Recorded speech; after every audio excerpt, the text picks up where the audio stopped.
À présent, intéressons-nous au tableau que nous a apporté Hervé, un passionné de ski et de randonnée.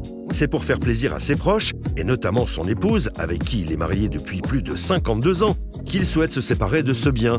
Écoutons Harold nous en faire l'article. Bonjour Hervé. Bonjour. Ex-professeur d'histoire. Eh oui. Donc féru d'histoire. Oui. D'histoire antique. Vous adorez la Grèce. J'aime la Grèce, oui. Ouais. J'aime la Grèce. Bon. Ouais. Et quoi d'autre? La Grèce, les objets, la littérature, le sport, la vie. Voilà. Vous aviez acheté ce tableau il y a combien de temps? 45 ans.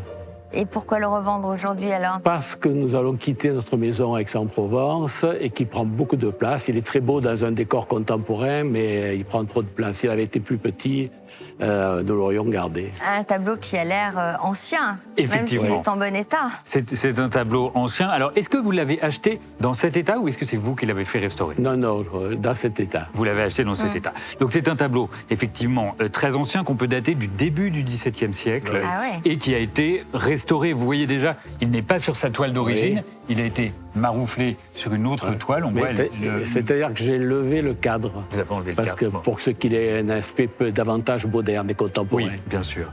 Donc, un tableau très ancien qui a été restauré, qui a été rentoilé, mais qui a un sujet assez intéressant.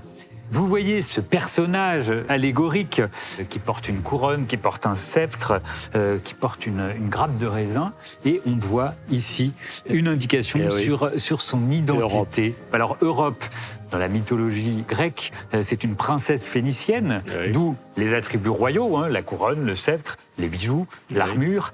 Et habituellement, le sujet le plus représenté par les peintres, c'est la scène de l'enlèvement d'Europe. Europe était convoitée par Zeus et Zeus a utilisé un stratagème pour la séduire. Il s'est transformé en taureau blanc, pour l'approcher. Et donc Europe enfourche Zeus et Zeus s'enfuit et dépose Europe en Crète.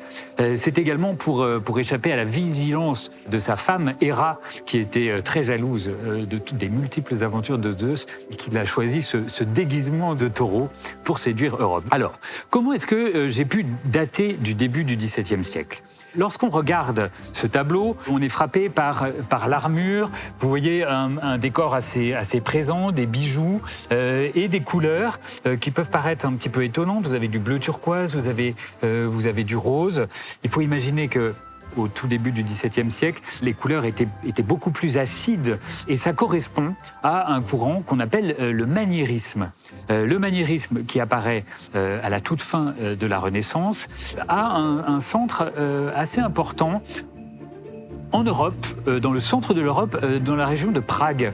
Le roi Rodolphe II, qui avait une cour importante, il était roi de Bohême, il était également empereur du Saint-Empire romain germanique, avait dans son entourage des artistes qui représentaient beaucoup de personnages avec ces critères maniéristes.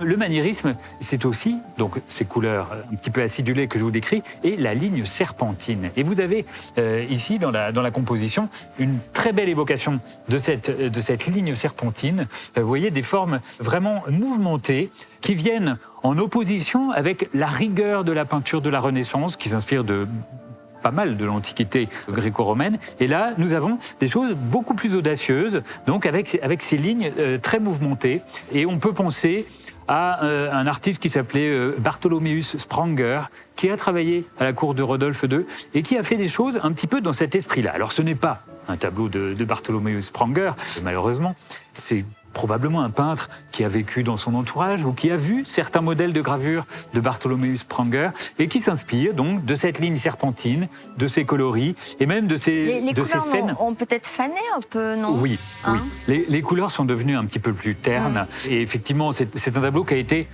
très restauré. Lorsqu'on regarde à la lampe de Wood, j'ai toujours une lampe de Wood sur moi. Alors, vous n'avez pas parlé de l'armée que l'on voit derrière. Alors, c'est une scène de bataille. On voit aussi des armures, là. Ça conforte votre datation. Effectivement, vous voyez la forme des casques, qui est vraiment celle de la fin du XVIe siècle. C'est une scène qui est censée se passer à l'époque mythologique, antique. Et puis, vous voyez que les soldats ont des armures qui datent de la fin du XVIe siècle, début du XVIIe siècle. Alors, comme je vous le disais, Donc un tableau qui a été abondamment restauré.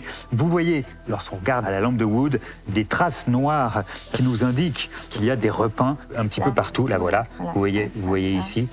Donc c'est un tableau qui a un petit peu vécu, un petit peu souffert, mais qu'on a rentoilé, restauré au cours des âges. Donc c'est une composition qui est assez sympathique, hein. Vous voyez, il y a un paysage qui est agréable, des animaux, une armée, cette ligne serpentine, ces couleurs qui reprennent tous les éléments de vocabulaire du maniérisme qu'on aimait à cette époque. À mon avis, ce n'est plus une allégorie mythologique, mais une allégorie politique. Ah. Parce qu'il n'y a pas Zeus. Et c'est étonnant, on ne voit pas le taureau du tout. Effectivement. Je rajoute juste quelque chose, c'est qu'il s'est inspiré d'un tableau de Martin de Vos, et il a enlevé Zeus, le taureau. Ah oui. Il n'a gardé que la déesse triomphant. Alors, quelle va être votre estimation? Est-ce qu'il y a un marché pour ce genre de tableau aujourd'hui? Alors oui, il y a un marché parce que c'est une œuvre qui est très décorative. Elle a une vraie présence, elle est sympathique, il y a des beaux drapés, des beaux bijoux, des animaux, des personnages, elle est bien construite, donc il y a un marché. En revanche, c'est une œuvre qui a été très restaurée. C'est pour ça qu'il ne faut pas non plus espérer un prix trop important. Je pense qu'une estimation entre 1000 et 1500 euros correspond au prix du marché aujourd'hui, donc on va dire 1250 euros. C'est mon estimation aujourd'hui. Oui, c'est le marché qui décide de toute façon. 1250 euros, le pass est devant vous. Merci. Votre projet? Bon, mes petits-enfants profiteront d'une façon ou d'une autre. Voilà, 1250 euros. Merci beaucoup. Prenez le pass. Nos acheteurs se trouvent dans la pièce à côté. Au revoir. Merci à vous. Bonne vente. J'ai appris des choses en ce qui concerne les techniques du maniérisme, de ce style de peinture, et le prix est tout à fait convenable. Au vu des réelles qualités de ce tableau, énoncé par notre commissaire-priseur, il y a fort à parier qu'il provoquera une belle bataille d'enchères en fin d'émission. Affaire à suivre.